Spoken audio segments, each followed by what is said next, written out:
Hey guys, Daniel here, content creator at iAMDANIEL.ca. And as you can tell today, I switched up the setting. Nonetheless, I still got an awesome video for you today, which is 5 tips on how to price your products correctly. Yes, correctly. So if this sounds like something you're interested in, all I ask is that you hit that like button, subscribe to the channel, and turn on your notifications to stay in the know. Also, if you've been enjoying my videos and finding value, then please share it with somebody that you also know can gain value from this. And without any further ado, let's get the party started. And that magic starts right now.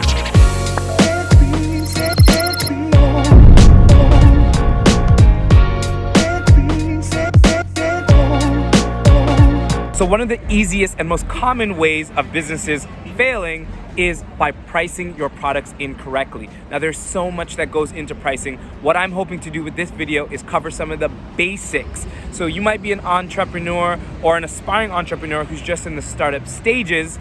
With this video, you're gonna have 5 ways on how you can effectively price your products to make sure that you're seeing a profit and that you can grow your business accordingly. So let's get started. Number 1, cover your cost. Now this is simple, fundamental, and basic, but very often things get overlooked, and what was meant to be simple turns out being the reason that we're not seeing a profit. So one of the fundamentals or the absolute basic when it comes to pricing your products is to cover your costs.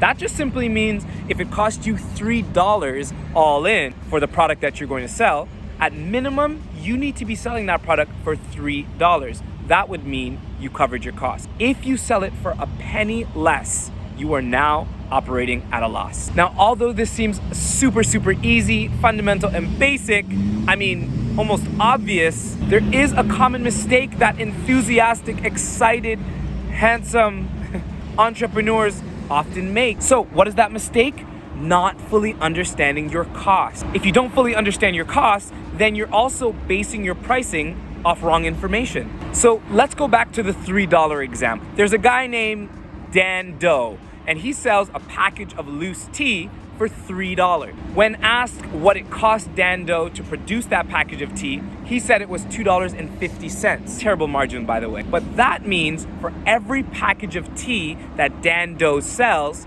he is earning 50 cents profit. However, Dan Doe did not take into account that the facility he's working in to package his teas, he's paying the light bill every month. He also didn't take into account the fact that he's paying shipping to get the tea to his facility. One miraculous day, Daniel stumbled upon this amazing YouTube channel called iAMDANIEL. Hit the like button and subscribe.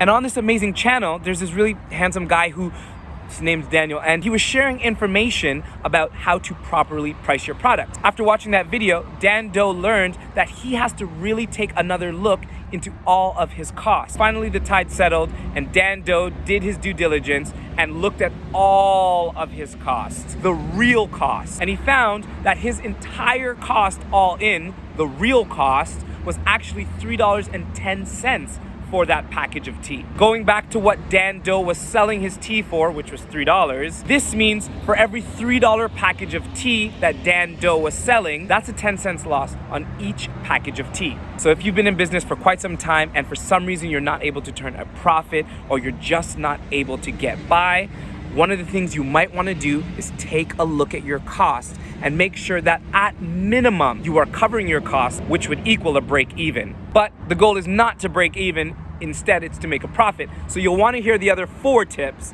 to find out how to do that. Check your real cost, adjust your pricing, subscribe to the channel, and turn on your notifications so you don't miss videos when I post them.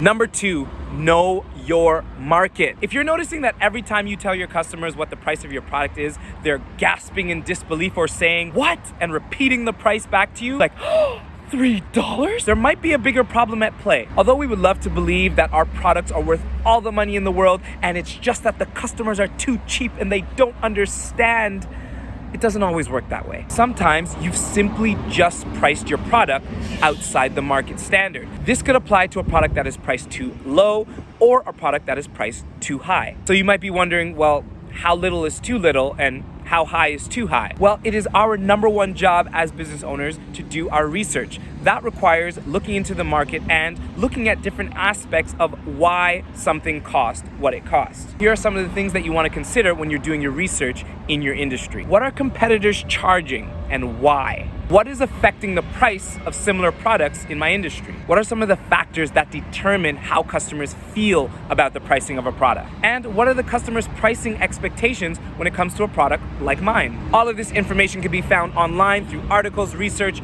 videos, so you'll want to do your due diligence. But once you have this information, you'll have a well-rounded idea of where you might be able to go with your pricing. One of the things that I like to do when I'm consulting with a client who may be starting out in business and they're looking to price their products, I like to do something that I call tier level pricing. Not tier, but tier. So I start by asking the client, if you were to liken your business or your brand to a method or mode of transportation, which one would you be? A, Ferrari. That means you have a luxury product or you're a luxury brand and you only require a few sales per year, but those are high ticket items. B, a Honda. That would be considered the popular pick. Very affordable, trustworthy product, and it's in constant demand. Or C, a bicycle. Extremely affordable. You don't even really need to think twice when it comes to purchasing one, and it's in high demand with a low cost. When the client makes their selection, then it makes it very clear where they should be looking when it comes to pricing their product or their service, taking into account all other aspects of the business or their brand. But sometimes they get really creative and they're like, I want to be Tesla,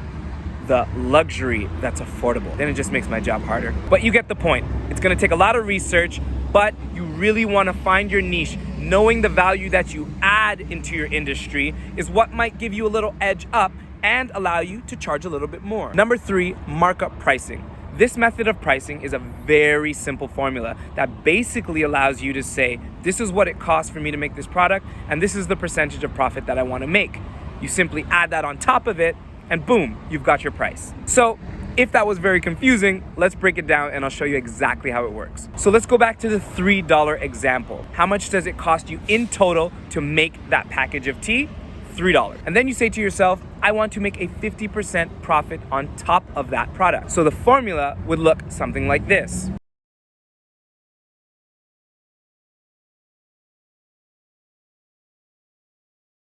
So you're adding $1.50 to the total cost of your product. So the total cost of my product would be $4.50. In other words, that's the price that I'm selling it to my customer, which I know is guaranteeing me a 50% profit. Now, pricing can get really, really tricky and complicated. So you might be asking, is 50% enough of a profit to make? You're gonna have to do your research, know your industry, and know what you can charge or what profit you can make, and then adjust accordingly. Now, if those calculations were a little bit complicating, then at this time, stop the video, rewind, and watch it again. Break it down and make sure you have a well-rounded idea of exactly the example I gave. Or if you just wanna see me longer, you could Okay. Number 4, wholesale pricing. Now, whether you're offering your products wholesale or not, having an idea of what your wholesale pricing might look like is certainly something that will be beneficial for you as your business continues to grow. Because having a wholesale price in mind prepares you for those conversations that might happen, those opportunities that might present themselves as your product begins to fall into the hands of people who are potential buyers for large distributors or national chains. So it's never too early to do the calculations and see what you would charge. Let's make a clear distinction. Retail pricing is the price of your product when you're selling it to customers. Wholesale pricing is the price of your product when you're selling it to distributors, other stores, large national chains, etc., etc. So there are many methods of how to come up with a wholesale price for your product. But for the sake of simplicity, I want to make it very clear and straight to the point. So I'm going to give you the simplest that I can think of. Here is a formula you can use if you're coming up with your wholesale pricing. Take your labor cost, then add your material cost. And when you get the sum of those two, simply multiply it by 2.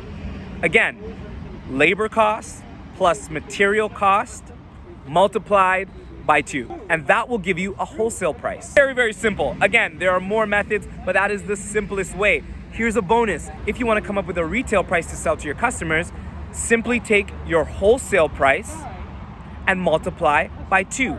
And that will give you your retail price. These are just some simple methods of how to come up with wholesale and retail pricing. But again, do your due diligence, do your research, and tailor your pricing to your business. Number 5, make it attractive. This one is not really a rule, but more of a psychological understanding of how customers react to different prices. I'm sure you can agree that for every product or every service, there's that magical price. That certain price that when you hear it or when you see it, you are more inclined to pull out your wallet and make the purchase. So what is that magic number? Well, it could be based on the value that you have associated to that product or service. It could be based on your personal budget, how much you're willing to spend. It could be based on your income, when you're just balling it up. Or it could simply be based on nothing at all. The price just sounds or feels right. Whatever that number is, there is a magic price for your product and your service as well. Knowing what it is or having an idea of what that might be is gonna help you price your products effectively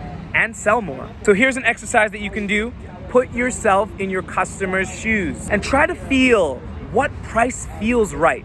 You know what your product is, whether you're selling tea or soap or chocolate, whatever your price is. Obviously, you can tell I like soaps and food. Say the price. How do you feel about it? Write the price down and look at it. How do you feel about it when you see it? Do you feel like you would easily pull out your money if you saw that price for that product? Once you've done that and you've come up with that magic number, then work backwards. Do all the costing to see if that price is justified, makes sense, and can turn a profit for you. So let's just give a quick example before I hop out of here. Let's say you're pricing a dinner date with me. Like, is that worth $1,000, $10,000, $30,000, $50, $10? Okay, fine, I'll pay. You get the point. Find that magic number and start to see your sales increase and know that you're turning a profit at the same time. Well, that's all I have for today, folks. Thank you so much for watching. If you loved this video and found value, or you're considering that dinner date with me, pound that like button, subscribe to the channel, and hit the notification bell so you never miss when I post a video. As I always say, life, business, entrepreneurship is just an enchanting journey. When you're unsuccessful, learn from it. When you are successful, celebrate that. And never forget, be adventurous and build honest. I love you guys, and I'll see you in the next video.